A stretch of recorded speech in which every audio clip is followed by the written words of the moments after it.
با عرض سلام و خیر مقدم خدمت فارسی زبانان و فارسی آموزان، فارسی پژوهان محترم، به ویژه سرپرست محترم کنسولگری جمهوری اسلامی ایران در کراچی و همچنین خدمت جناب آقای بهرام کیان، سرپرست یا مسئول محترم خانه فرهنگ جمهوری اسلامی ایران و جناب آقای رمضان بامری، مسئول محترم بخش فارسی دانشگاه کراچی و همچنین استادان محترم که اینجا تشریف دارن، سلام عرض می‌کنم.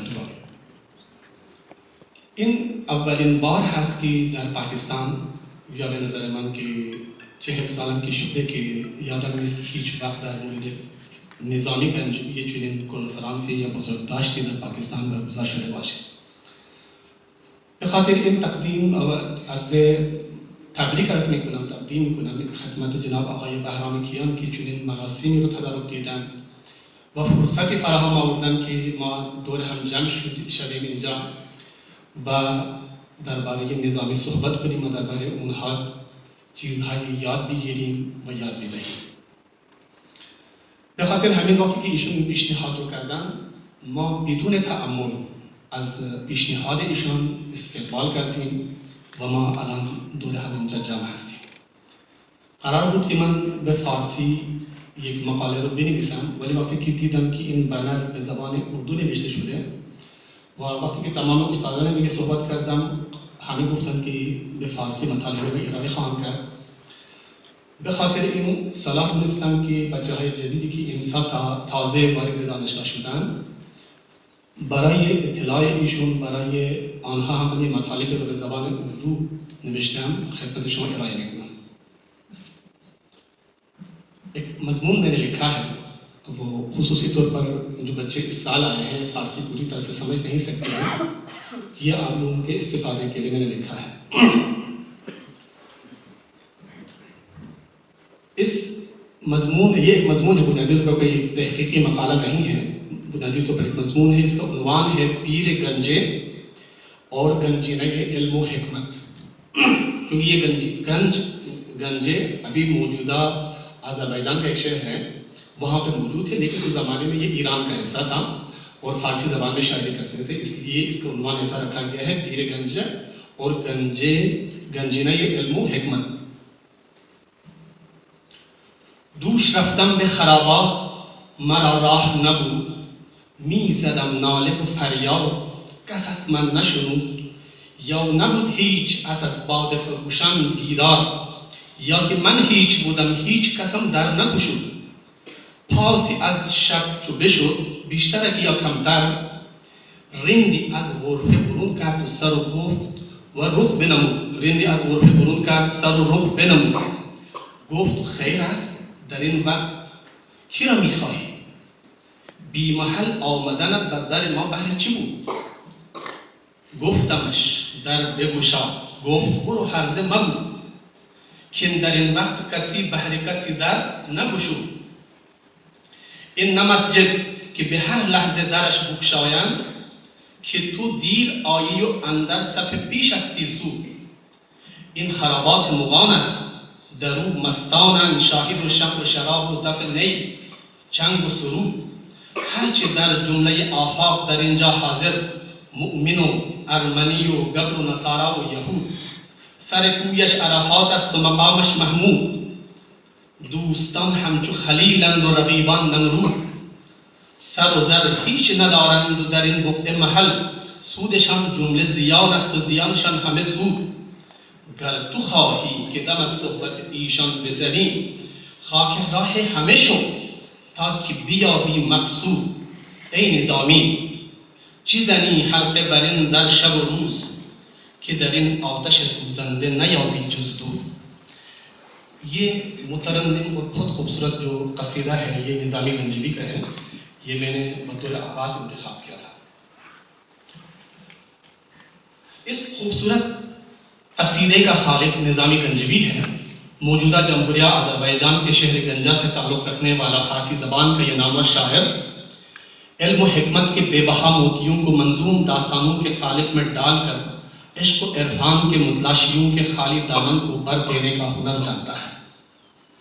شہرت اور قبولیت کا جو سورج نظامی گنجوی کے آسمان اقبال پر چمکا، اس کی چکا چوند اس قدر تابناک تھی کہ اس کے بعد صدیوں تک جب بھی کسی نے فارسی شعر و ادب کے گلستان میں قدم رکھا اور کسی خوشنما پھول کی مدحت سرائی میں نغمہ سرائی کرنا چاہی، تو اپنی استعداد سخن کے اس بات کے لیے خمسہ نظامی کی کم سے کم 2-3 مثنویوں کی پیروی کر کے اپنے تعین نظامی سے داد سخن پانے کی کوشش کی، جیسا کہ خواجہ کرمانی، امیر خسرو، کاتبی ترشزی، جامی، حاطفی، مکتبی شیرازی، عرفی، فیضی، وحشی بافقی، اشرف مراغی، آذر بیگ دلی اور دیگر متعدد شاعروں نے خمسہ کہہ کر نظامی کے مقام و مرتبے کو حاصل کرنے کا خواب دیکھا۔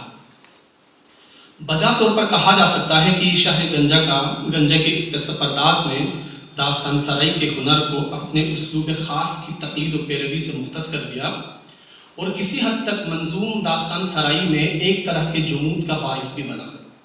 لیکن یہ بات ہرگز نظامی کے لیے کسر شان نہیں ہے، بلکہ اس کے ہنر اور صلاحیت کا مظہر ہے، اور یہ ظاہر کرتا ہے کہ بعد کی تمام صدیوں میں اس کے بعد آنے والی ساری نسلوں کے لیے نظامی رہنما اور استاد کا درجہ رکھتا ہے۔ حکیم نظامی گنجوی کا نام جمال الدین الیاس، کنیت ابو محمد، لقب نظام الدین اور تخلص نظامی تھا۔ باپ کا نام یوسف بن زکی بن معید تھا۔ نظامی سال 1141 عیسوی میں شہر گنجا میں پیدا ہوئے اور 1209 میں اسی شہر میں دار فانی سے رخصت ہوئے۔ ان کا گھرانہ علم و ادب سے وابستہ تھا، چنانچہ نظامی نے بھی مروجہ علوم و فنون جیسے علوم ادبی، نجوم، حکمت، فلسفہ، کلام، علوم اسلامی، فقہ، عربی زبان وغیرہ میں مہارت حاصل کی، جس کا اظہار ان کے کلام سے بھی ہوتا ہے کہ وہ علمی مسائل پر مکمل تسلط رکھتے تھے۔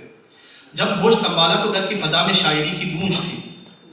ان کے بڑے بھائی قوامی مطرزی بھی شاعر تھے، نظامی کی طبیعت پہ بھی موزونی تھی، لہٰذا مشق سخن جاری رہی اور بہت جلد ان کی سخن سرائی کی شہرت دور دور تک جا پہنچی۔ نظامی صاحب اسلوب شاعر تھے اور فارسی داستان سرائی میں پیشوا کا درجہ رکھتے ہیں۔ اگرچہ باقاعدہ طور پر کسی بادشاہ کے دربار سے وابستہ نہیں رہے، لیکن سلجوقی سلاطین و امراء کے لیے ہمیشہ قابل احترام رہے اور ان کی فرمائش پر کتابیں لکھی۔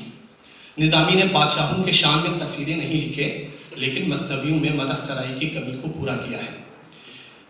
ان کے مثنویوں میں سلاطین و امراء کی جو مدحیں لکھی گئی ہے، ان میں قصائد ہی کی طرح بہت زیادہ خوشامد اور مبالغہ آرائی سے کام لیا گیا ہے۔